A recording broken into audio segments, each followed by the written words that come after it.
Nakakaranas na rin ng pagulan ng Baler Aurora dahil sa bagyong Christine. May unang balita live si Katrina Son. Katrina. Igan, simula nga kahapon ay pinagbawal na ang anumang tourism activities dito sa Baler Aurora. Kasama na nga riyan ang kilalang ginagawa dito na pagsusurf at maging ang paliligo sa dagat. Nakataas na ngayon ang blue alert status sa probinsya ng Aurora. Ibig sabihin ay 24 oras na nabukas ang kanilang Emergency Operations Center. Inihahanda na rin daw nila ang kanilang mga evacuation sites at mga rescue equipments. Naka-standby na ang kanilang mga rescue vehicles maging ang kanilang mga ambulansya. Pinagbawalan na rin kahapon ang mga mangingisdang manghuli sa dagat.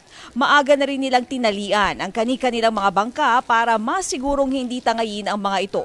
Maging ang mga surf coach, kinansela na ang kanilang surf lessons. Kagabi nagsimula ang panakanakang pag-ulan dito. Sinabayan din yan ng may kalakasang hangin.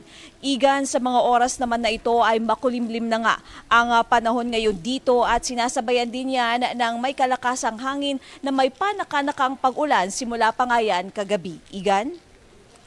Katrina, may preemptive evacuation na ba dyan sa Baler? Igan, sa mga oras na ito ay wala pang preemptive evacuation na ipinapatupad dito nga sa Baler. Gayunpaman, kahapon pa nakahanda ang kanilang mga evacuation sites sakaling kakailanganin mag-preemptive evacuation. Igan? May pinalabas na bang babala tungkol sa storm surge sa lugar? Igan, kahapon may ipinalabas na nababalao ko sa storm surge dito sa lugar. Kaya naman pinagbawalan na nila ang mga mangisda at saka pinagbawalan na rin nila ang anumang mga sports o tourism activities. Kasama na nga riyan ang pagsusurf at paliligo sa dagat. Igan? Maraming salamat. Katrina Son, ingat kayo dyan.